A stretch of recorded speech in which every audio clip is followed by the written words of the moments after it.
누가복음 강해 18번째 시간입니다. 지난 시간 나누었던 말씀 잠깐 정리합니다. 예수님께서 레위를 제자로 부르십니다. 레위는 자신을 제자로 불러주신 예수님 너무 좋고 기뻐서 자신의 집에서 잔치를 벌입니다. 당연히 레위가 베푼 잔치 자리에 그 친구들이 함께 합니다. 레위의 직업은 세리였습니다.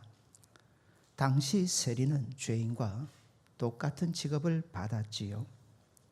그런 세리와 죄인들과 함께 식사를 하시는 예수님을 유대인들은, 특별히 바리새인들이지요, 못마땅하게 여깁니다. 그래서 계속 시비를 걸어옵니다. 왜 저런 죄인들과 함께 식사를 하느냐? 그 시비는 끊이지 않습니다. 그 다음 또 시비를 걸어오는데 그것은 바로 오늘 본문에 나오는 금식의 문제였습니다. 오늘 본문 33절입니다. 그들이 예수께 말하되 요한의 제자는 다 자주 금식하며 기도하고 바리새인의 제자들도 또한 그리하되 당신의 제자들은 먹고 마시나이다. 비난의 요점은 이겁니다. 왜 당신들은 금식하지 않습니까? 왜 금식하지 않습니까? 당시 바리새인들에게 있어서 금식은 아주 중요한 이 종교적인 관습이었습니다.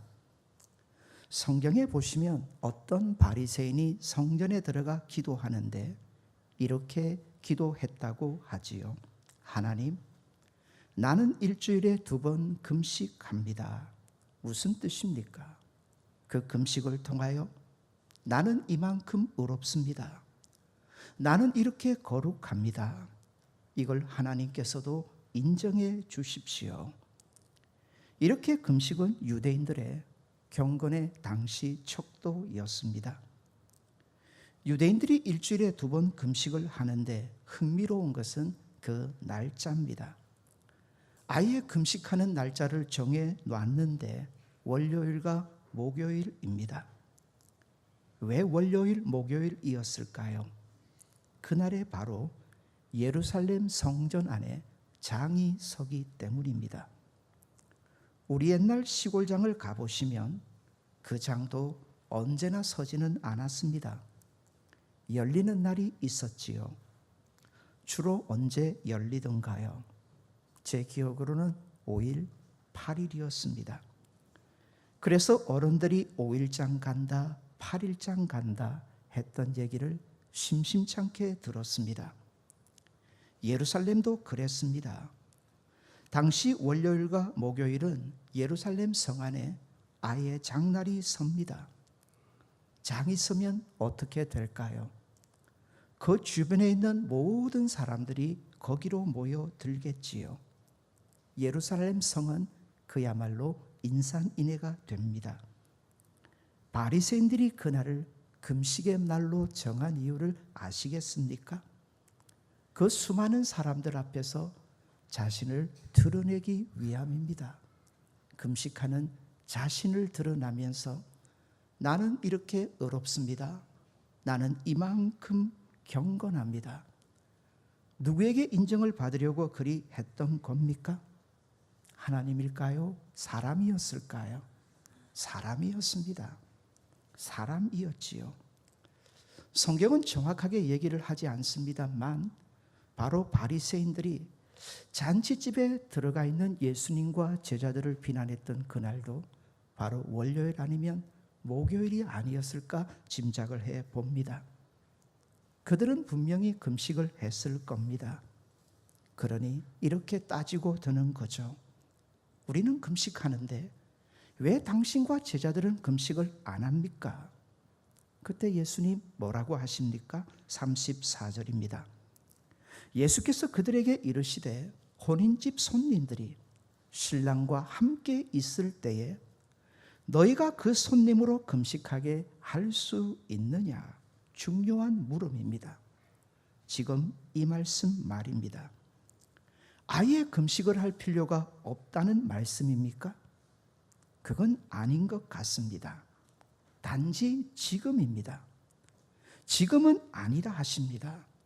지금은 할 필요가 없다 하십니다. 금식 자체를 부정한 것이 아니라 지금은 때가 아니라 말씀하세요. 어린 시절입니다. 특별한 날이 되면 어머님이 금식을 시키셨습니다. 특별히 예수님의 십자가를 기념하는 고난주간이 되면 온 식구가 함께 그리 했었습니다.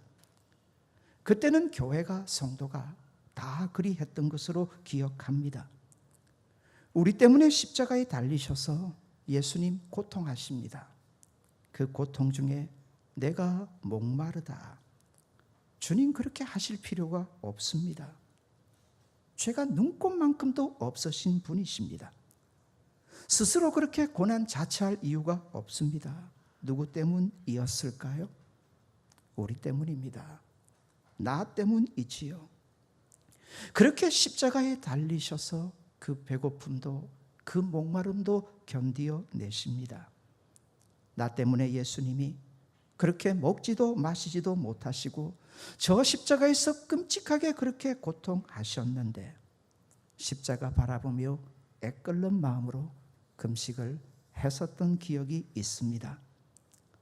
성경은 이런 금식에 대해서 뭐라고 말씀하실까요? 하라고 하실까요? 하지 말라고 하실까요? 정리하고 넘어갈 필요가 있습니다. 성경은 정확하게 하라, 하지 말라, 직접적인 말씀은 하지 않습니다. 기도 같은 경우는 하라시잖아요. 성경 곳곳에서 구석구석에서 하라고 하십니다. 그런데 금식은 정확하게 하라고는 말씀하지는 않습니다. 그러나 분명 성경 전체적인 말씀의 가르침을 보면 하라는 쪽입니다. 특별한 경우에는 너희가 할 필요가 있다 합니다. 금식에는 이 금식만이 줄 수 있는 하나님의 특별한 은혜의 역사가 분명 있기 때문입니다. 성경으로 정리해 봅시다. 마가복음 9장입니다. 한 번은 예수님이 3명의 제자들을 데리시고 산으로 오르셨고요. 그 평지에는 9명의 제자들이 남아 있었습니다. 그때 한 아버지가 귀신 들린 아이를 데리고 옵니다. 고쳐주십시오. 예전에도 제자들은 이런 일들을 능히 행했었습니다. 주님의 이름으로 귀신도 쫓아내고 병자도 고쳤던 경험이 있습니다. 그래서 이번에도 충분히 그리 할 줄 알고 그렇게 하겠다 약속을 하죠. 그런데 그렇게 못합니다. 큰 망신과 창피를 당하지요. 얼마 후다가 진땀을 뻘뻘 제자들이 흘리고 있는데 예수님 내려오십니다. 그리고 말씀 한마디로 쫓아내시고 고쳐주십니다. 사건은 그렇게 수습이 됩니다. 그때 그렇게 창피를 당한 제자들이 사람들이 다 물러가고 나서 조용히 예수님께 와 묻습니다. 전에는 했는데 왜 우리가 이 일을 못합니까? 예수님 딱 잘라서 말씀하셨습니다. 너희가 기도하지 않았고 금식하지 않았기 때문이다. 금식의 실패와 기도의 실패가 믿음의 실패와 능력의 실패로 이어졌다 말씀하셨습니다. 이 금식에 특별한 은혜가 있음을 예수님도 인정하셨던 겁니다.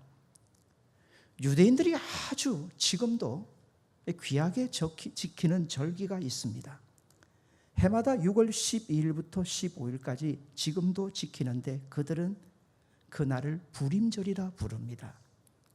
우리로 치면 광복절에 해당합니다. 그날의 배경은 바로 성경 에스더서가 됩니다. 잘 아시죠? 에스더가 왕후가 되었는데 큰일이 벌어집니다. 진짜 권세를 잡았던 하만이라는 고약한 사람이 유대인들을 지독실히 싫어합니다. 아마 하만이 대단한 부자였던 것 같아요. 그래서 왕에게 엄청난 그런 부를 제공하고 권리를 하나 이렇게 샀다고 봅니다. 뭐냐면 그 페르시아 땅에 있는 모든 유대인들을 하루 동안 다 죽이게 해 주십시오. 그걸 왕이 인정을 합니다. 이제 유대인들이 이 땅에서 정말 단절될, 끊어질 끔찍한 지경에 이르게 된 겁니다. 부림절이라고 할 때 부림은요, 뜻이 던진다, 그리고 건다는 뜻이 있습니다. 이런 때 유다 백성이 어떻게 합니까? 하나님께 모든 걸 겁니다. 그리고 자신들의 모든 걸 던져버리고 하나님에게 모든 답을 얻으려고 하지요. 그냥 생사를 하나님께 전적으로 맡겨버립니다. 우리 민족이 멸망하느냐 아니면 살아남느냐, 이제 하나님의 손에 있다. 그러면서 에스더의 유명한 고백이 나옵니다. 죽으면 죽으리이다. 그러면서 그 백성들에게도 요청을 합니다. 하나님뿐입니다. 이제 진짜 하나님뿐이라는 것을 우리가 우리 마음으로 보여줍시다. 그리고 금식하면서 모든 유다 백성들이 하나님 앞에 엎드리고 하나님의 도움을 구합니다. 기적이 일어나지요. 죽는 사람은 오히려 하만입니다. 하나님께서 기적적인 능력으로 그 유다 백성을 살려주십니다. 자, 여기서도 금식의 그 특별한 은혜와 능력이 증거되는 것을 봅니다. 금식이 뭡니까? 일단 먹고 마시는 것을 절제하는 겁니다. 정확하게 말하면 먹고 마시는 것을 끊는 겁니다. 사람이 살아가는 데 있어서 가장 중요한 게 무엇이겠습니까? 먹고 마시는 문제일 겁니다. 그런데 그런 것까지 끊습니다. 단절합니다. 포기합니다. 그리고 기도한다면 금식하면서 말이지요. 하나님은 보십니다. 그만큼 우리 인생에 하나님이 귀하신 분이시구나, 소중한 분이시구나, 하나님 인정하신다는 뜻입니다. 아이를 키우다 보면 아이들이 크면 부모들에게 자신의 뜻을 관철하려고 할 때가 있습니다. 강하게 놓을 때가 있어요. 어떻게 합니까? 대충 다 같을 때인데요. 자기 방에 들어가서 방문을 걸어 잠굽니다. 그리고는 먹는 걸 끊습니다. 그러면 부모도 야, 이거는 강하구나. 그래서 나온 말이 부모가 누구를 이기지 못한다고요? 자식 이기지 못한다는 말이 나오는 것 같습니다. 하나님은 우리를 사랑하십니다. 그 자녀가 생명을 내어놓고 하나님 바라보고 하나님 그 도우심을 의지하려고 하는데 우리 하나님이 어찌 가만히 있겠습니까? 설교가 브람웰이 했던 말입니다. 오늘과 같은 풍요로운 시대를 살면서 우리가 한 번쯤 새겨 들어야 합니다. 구원받은 하나님의 자녀들이 그 권세와 능력 가운데 살지 못하는 이유가 있다. 그들이 너무 많이 먹고 너무 많이 마시고 너무 많이 자면서 너무 적게 금식하며 너무 적게 기도하기 때문이다. 세상 일은 시달릴 만큼 너무 많은 일을 하면서도 자기를 돌아보고 하나님을 묵상하는 일은 너무 소홀히 하기 때문이다. 충분히 새겨 들어봄직하지 않습니까? 성경적으로 금식 다시 한번 정리합니다. 사실 하나님께서 이스라엘 백성에게는 1년에 한 번은 금식을 하도록 하셨습니다. 그날이 바로 대속죄일입니다. 대제사장이 1년에 한 번 이스라엘 백성들의 죄를 위해서 짐승의 피를 가지고 지성소 안에 들어가는 날입니다. 그날에 하나님께서는 그 백성으로 하여금 금식을 하게 하셨습니다. 금식해 보셨습니까? 해보셨을 겁니다. 금식하니까 즐겁죠. 금식하니까 기쁘시죠. 그렇지 않습니다. 레위기 16장 31절에도 금식이 어떠한 것인지를 가르쳐 줍니다. 금식은요, 스스로를 괴롭게 하는 겁니다. 스스로를 힘들게 하는 겁니다. 그렇죠. 사람의 기쁨이 먹고 마심에 있는데 그걸 끊는다, 그걸 단절한다, 그걸 포기한다 쉽지 않습니다. 그러나 그런 중에서도 우리가 하나님을 바라봄, 하나님은 귀중히 보십니다. 인정하십니다. 그렇구나. 너가 나를 특별히 이렇게 구하고 찾는구나. 너의 마음이 진짜 내게 있구나. 예수님 말씀을 다시 새겨봅시다. 34절, 35절의 말씀입니다. 요약하면 이겁니다. 금식에 대해서 말씀하시는데요. 지금은 할 필요가 없다. 지금은 없다. 그러나 곧 해야 할 때가 온다. 지금은 아니지만 할 때가 있다. 자, 중요합니다. 왜 지금은 할 필요가 없다 하십니까? 하나님이신 예수님이 지금 제자들과 그리고 거기 있는 인생들과 함께하기 때문입니다.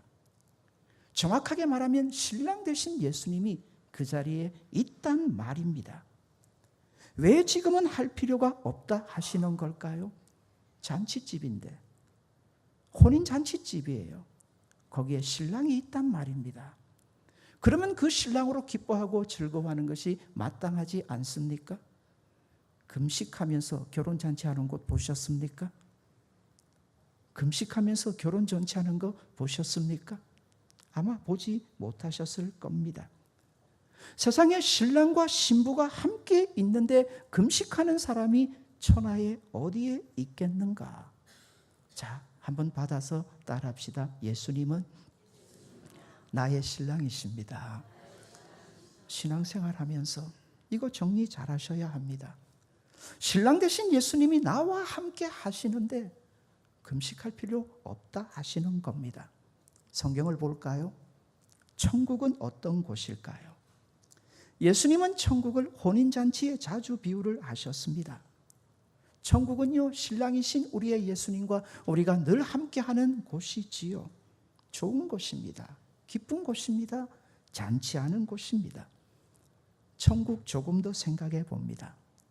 우리가 천국 가면 더 이상 할 필요가 없는 일들이 몇 가지가 있습니다.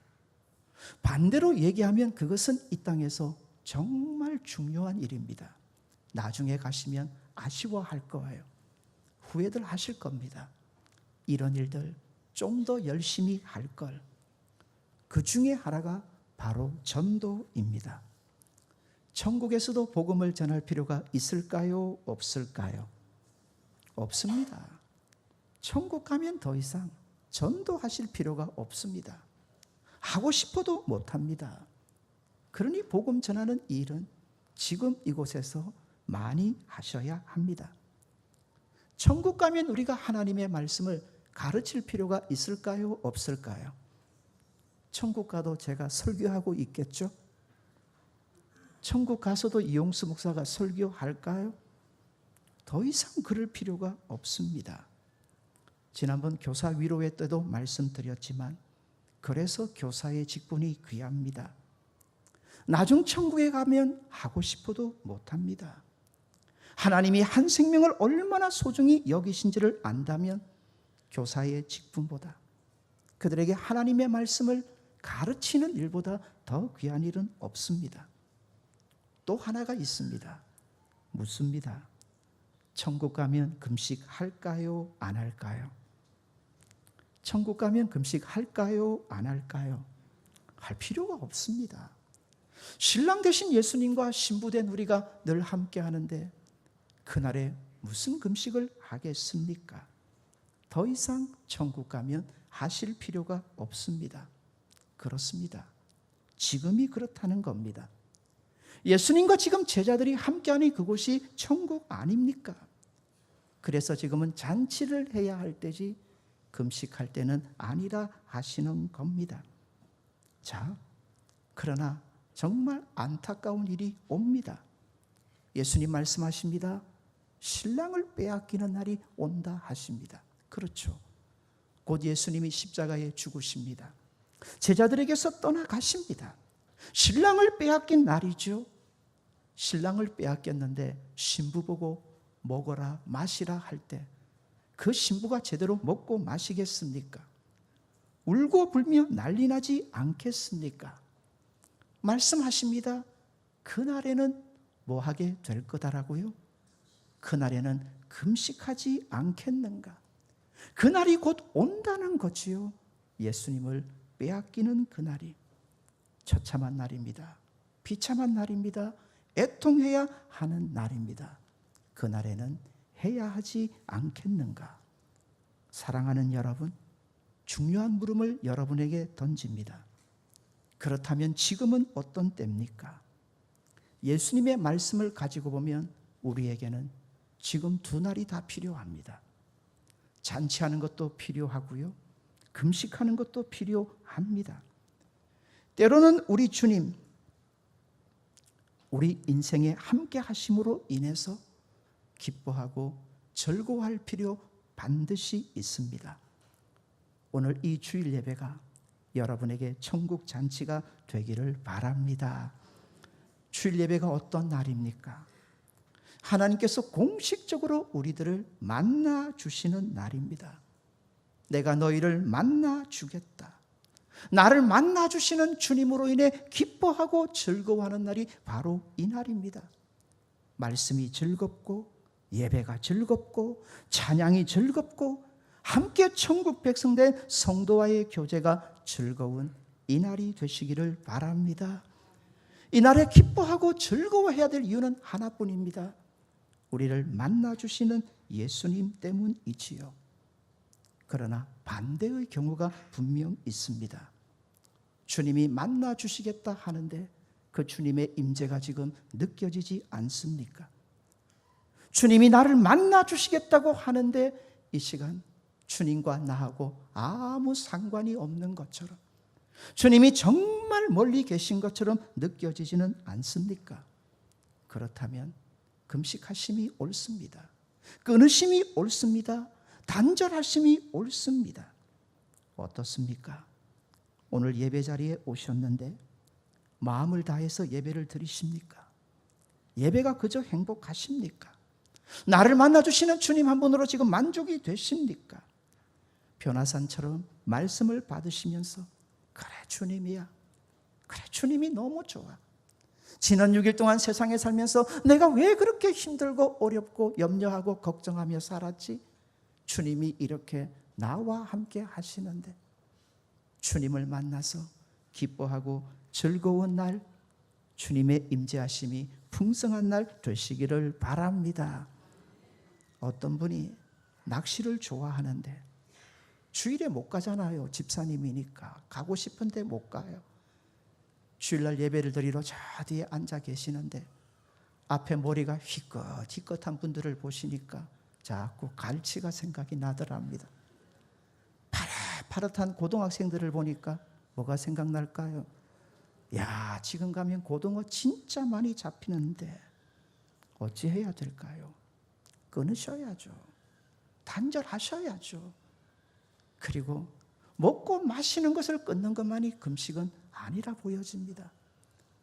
우리에게서 예수님을 빼앗아 갈 수 있는 그 수많은 것들에서 여러분 단절하셔야 하지 않겠습니까? 내 마음이 지금 어떠하십니까? 내 마음을 차지하고 있는 것이 도대체 무엇입니까? 이 예배 자리에서 나는 주님을 만나야 됩니다. 그렇게 신령과 진정으로 주님만을 찾고 찾으시는 이 시간 되시기를 바랍니다. 예배 자리에 오실 때 죄송한데 핸드폰은 왜 켜놓으십니까? 도대체 예배 자리에서 여러분은 누구의 연락을 기다리십니까? 정말 우리의 전 마음이 나를 만나 주실 하나님께로 옮겨져야 하지 않겠습니까? 혹시 나 마음에 이런저런 세상의 두려움이 있습니까? 진짜 하나님이 함께 하신다면 성도에게 어떤 두려움이 있겠습니까? 하나님이 안 보이니까 만들어지는 두려움이지요. 내가 지금 누구를 원망하고 누구를 불평하고 누구를 미워하고 누구하고 갈등이 있습니까? 십자가에서 그처럼 나를 사랑해 주신 예수님을 바라본다면 주님 만나셔야죠. 주님 만나셔야죠. 그거 다 포기하셔야죠. 그거 다 내려놓으셔야죠. 그렇지 않으면 우리가 어찌 이 시간 주님을 만날 수 있겠습니까? 우리는 이 땅을 살면서 누구나 복된 사람이 되기를 원합니다. 성경은 가르쳐 줍니다. 복 있는 사람, 하나님 가까이 하는 사람인 줄 믿습니다. 더 정확하게 얘기하면은요, 하나님이 가까이 해 주시는 인생입니다. 야고보서 4장 8절은 우리에게 이런 교훈을 줍니다. 우리 같이 한번 읽을까요? 하나님을 가까이 하라. 그래야 하면 너희를 가까이 하시리라. 가까이 하십시오. 하나님을 가까이 하는데 방해되는 것들이 얼마나 많습니까? 하나님께서 우리에게 참 많은 은혜를 주셨는데 그것들이 요즘에는 우리가 하나님을 가까이 하는데 모두 방해거리가 되는 것을 분명히 봅니다. 제 가까운 친척 중에 젊은 시절에 사업을 하셨습니다. 사업을 하시면서 친구 몇 사람과 더불어 선교사님들을 후원하기로 사업에 이익이 생기면 일정 금액을 가지고 이제 수십 년의 세월이 지났습니다. 많은 선교사님들을 후원하는데 아프리카 선교사님을 후원을 하게 됐답니다. 그런데 이번에 선교 현장이 어떤지 다녀왔는데 저를 만나면 그 얘기밖에 안 합니다. 정말 부끄럽더래요. 자기가 예수님 정말 잘 믿는다 생각했는데 그곳에 가서 너무 황송하고 부끄러웠어. 진짜 그렇더래요. 한번 예배를 드리러 오는데 수십 킬로를 그냥 걸어서 오더랍니다. 예배를 시작하면 3시간은 기본이랍니다. 찬송을 부르는데 얼마나 뜨겁게 즐겁게 행복하게 부르는지 가만히 생각을 해봤답니다. 우리 한국교회도 예전에는 분명히 이랬는데 왜 바뀌었을까? 그곳을 보면서 답은 이거더랍니다. 없으니까. 아예 없어요. 아예 없어요. 자신들을 즐겁게 하고 기쁘게 해줄 것이 세상에 아예 없어. 그런 중에 하나님 만나니 그리고 교회를 와보니 거기에 모든 기쁨과 즐거움이 가득한 겁니다. 우리는 왜 이렇게 바뀐 걸까? 고민해보고 답은 분명하더랍니다. 너무 많아요. 우리가 세상을 살면서 즐기고 기뻐하고 우리 마음에 그런 좋은 것들을 가져다 주는 것들이 세상에 너무 많은 거예요. 이제는 진짜 우리 마음에 하나님 제대로 모시려면 좀 잔절하고 끊어내고 이런 금식의 은혜가 필요하지 않을까 얘기하는 것을 들었습니다. 사랑하는 여러분, 금식은 기도의 한 유형입니다. 분명히 금식은 기도의 한 유형입니다. 가장 간절한 기도의 유형이 금식 아닐까 여겨집니다. 히스기야가 죽게 되었습니다. 하나님께서 그러십니다. 너 죽는다. 그 순간 히스기야는 벽을 바라봅니다. 많은 의미가 있습니다. 모든 걸 다 끊습니다. 이제 하나님뿐입니다. 하나님 죽이든 살리든 마음대로 하십시오. 모든 걸 끊고 하나님을 바라봅니다. 그를 살리시는 놀라운 하나님의 특별한 은혜가 함께했던 것을 기억합니다. 사랑하는 여러분, 혹시 이런저런 어려움에 처해 계십니까? 가정에서 남편과 아내 사이에, 부모와 자식 사이에 말 못할 고통이 계십니까? 풀려고 애를 그렇게 써봤는데도 풀리지 않습니까? 기도하십시오. 혹시 하나님이 이 방법을 여러분에게 원하시는지 모르겠습니다. 정말 하나님만이 하실 수 있습니다. 간절함을 담고 기도할 때 하나님 여러분의 도움이 되어 주실 것을 믿습니다. 요즘 성도들을 신방하다 보면 역시 제일 걱정 중에 걱정은 자녀들입니다. 자녀들이 살아가기에 너무 힘드니까. 그런데 자녀들이 부모의 말을 들어줘도 힘든데 어긋납니다. 마음대로 안 됩니다. 정말 아파하고 힘들어하는 분들 봅니다. 혹시 이 방법 사용해 보셨습니까? 정말 오늘 본문이 우리에게 가르쳐주는 바로 이 방법 말입니다. 특별한 모습으로 하나님 앞에 도전하십시오. 하나님이 특별한 은혜를 우리에게 주지 않으실까요? 내게 주어진 모든 문제들을 풀어가기 위해 이런 방법 저런 방법 다 동원해 보셨습니까? 정말 이제 하나님만 바라보고 특별한 모습으로 하나님 앞에 내 자신을 드릴 필요가 있지 않겠습니까? 혹시 삶이 어렵습니까? 사업이 힘드십니까? 너무 힘들어서 삶의 어려움들이 내 목을 팍팍 졸라 오십니까? 우리 하나님 모든 것의 주인이신 줄 믿습니다. 저와 여러분의 아버지이신 하나님, 세상 최고의 부자십니다. 그 아버지께 한번 매달려 보시지 않겠습니까? 주님, 나를 좀 도와주십시오. 자, 다시 정리합니다. 하나님 가까이 하라. 그리하면 너희를 가까이 하시리라 합니다. 그렇습니다. 보통 때는 보통의 기도로 됩니다. 그러나 특별할 때에는 특별한 기도가 필요합니다. 예수님 말씀하십니다. 그날에는 금식할 것이니라. 금식은 저도 힘들어요. 여러분도 힘듭니다. 이번 한 주간 이 설교 준비하면서 많이 힘들었습니다. 그러나 이게 강해 설교의 장점인 것 같습니다. 빼고 넘어갈 수는 없지 않습니까? 하나님의 말씀인데 저는 분명히 이 말씀을 전하면서 확신합니다. 어떤 분에게 하나님은 오늘 이 말씀으로 초청하십니다. 도전하십니다. 더욱 간절히 하나님을 한번 찾아보라고 말입니다. 지금이라고요. 바로 이 시간이라고 말입니다. 그리할 때 하나님 분명히 저와 여러분의 도움이 되어 주실 것을 믿습니다. 특별한 은혜를 입으시는 저와 여러분 되시기를 주님 이름으로 소원드립니다.